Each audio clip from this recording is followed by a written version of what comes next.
नमस्कार स्वामी भक्तांनो, स्वागत आहे तुमचं पुन्हा एका नवीन व्हिडिओमध्ये। जय जय श्री स्वामी समर्थ। स्वामी भक्तांनो, मंदिरामध्ये गेल्यावर आपल्याला फार प्रसन्न वाटतं। देवदर्शन घ्यावं, प्रदक्षिणा घालावी आणि 2 घटकाच्या वातावरणामध्ये नामस्मरण करत बसावं, अशी बालपणापासून आपल्याला शिकवण मिळाली। पण असं केल्यानं नेमकं काय साध्य होतं तेच आजच्या या व्हिडिओमध्ये आपण जाणून घेऊयात। त्यामुळे तुम्ही जर चॅनलवर नवीन असाल तर चॅनलला सबस्क्राईब करायला विसरू नका आणि व्हिडिओला देखील लाईक आणि शेअर करायला विसरू नका। तर मग चला सुरुवात करूयात। मित्रांनो, मंदिरामध्ये मूर्तीची प्राणप्रतिष्ठा केल्यावरती त्या जागेच्या 4ही बाजूला दिव्य शक्तीची आभा तयार होते। त्या आभांमध्ये प्रदक्षिणा घातल्यानं भक्ताला एक आध्यात्मिक शक्ती मिळते। सर्वसाधारणपणे मंदिरामध्ये गेल्यावरती कमीत कमी 3 प्रदक्षिणा घालाव्यात। मात्र महादेवाला अर्धी प्रदक्षिणा घालण्याचा नियम आहे। महादेवाला अर्धी प्रदक्षिणा घालण्यामागे मान्यता आहे की जलधारींना ओलांडू नये, जलधारींपर्यंत पोहोचून मागे येण्याला प्रदक्षिणा पूर्ण केली असं मानलं जातं।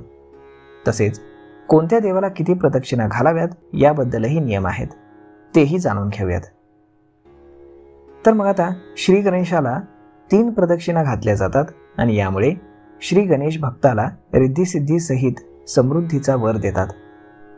महादेवाला अर्धी प्रदक्षिणा घालण्याचं विधान आहे। महादेव खूप दयाळू आणि लवकर प्रसन्न होणारी देवता आहेत। महादेवाला अर्धी प्रदक्षिणा घातली तरी ते भक्तावरती प्रसन्न होतात। त्यानंतर देवीला 1 प्रदक्षिणा घातली जाते। देवी आपल्या भक्तांना शक्ती प्रदान करते। त्यानंतर भगवान नारायण अर्थात विष्णुदेवांना 3 प्रदक्षिणा घातल्यास अक्षय पुण्याची प्राप्ती होते। एकमेव प्रत्यक्ष देवता म्हणजेच सूर्य देवतेला 7 प्रदक्षिणा घातल्यास सर्व इच्छा पूर्ण होतात। त्यानंतर श्रीरामाचे परमभक्त पवनपुत्र हनुमानाला 3 प्रदक्षिणा घालण्याचं विधान आहे।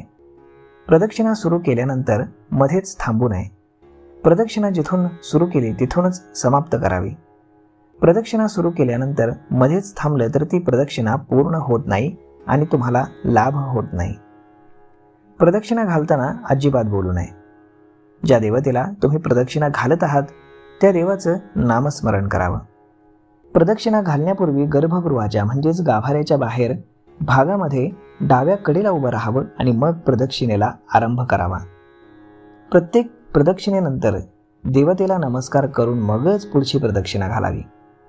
प्रदक्षिणा पूर्ण झाल्यानंतर देवतेला शरणगत भावाने नमस्कार करावा आणि नंतर मानस प्रार्थना करावी।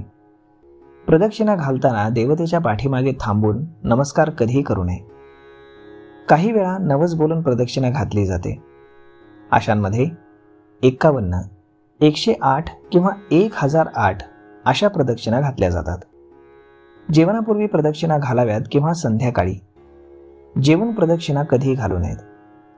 नमस्कार करताना देवाच्या उजवीकडे येऊन मग नमस्कार करावा। त्यानंतर मग आता प्रदक्षिणा घालून झाल्यानंतर उजव्या अंगाला उभे राहून देवतेचं दर्शन घ्यावं। प्रदक्षिणा घालण्यापूर्वी देवतेला प्रार्थना करावी की जसं की ज्या कुठल्या देवाची तुम्ही प्रार्थना करत असाल किंवा प्रदक्षिणा करत असाल तर त्या देवतेचं नाव घ्यावं आणि म्हणावं, तुझ्या कृपेनं प्रदक्षिणा घालताना पडणाऱ्या माझ्या प्रत्येक पावलागणिक माझी पूर्वजन्मीची पापं जळून जाऊ देत आणि तुझ्याकडनं प्रक्षेपित होणारं चैतन्य मला अधिकाधिक ग्रहण करता येऊ दे। हात जोडून नामजप करत मध्यम गतीनं प्रदक्षिणा घालाव्यात। प्रदक्षिणा घालत असताना गाभाऱ्याला बाहेरच्या अंगानं कधीही स्पर्श करू नये। तर मग आता 4ही बाजूला फिरून प्रदक्षिणा ही पूर्ण केली जाते किंवा मग अशा पद्धतीनं प्रदक्षिणा तुम्ही पूर्ण करू शकता आणि याचा लाभ देखील तुम्हाला नक्कीच मिळू शकतो। तर मग मित्रांनो, स्वामी भक्तांनो, हा व्हिडिओ, ही माहिती तुम्हाला कशी वाटली हे तुम्ही आम्हाला कमेंट करून नक्कीच सांगा। आणि जर हा व्हिडिओ तुम्हाला आवडला असेल तर आपल्या जवळच्या मित्रमंडळींसोबत देखील हा व्हिडिओ तुम्ही शेअर करायला विसरू नका। धन्यवाद।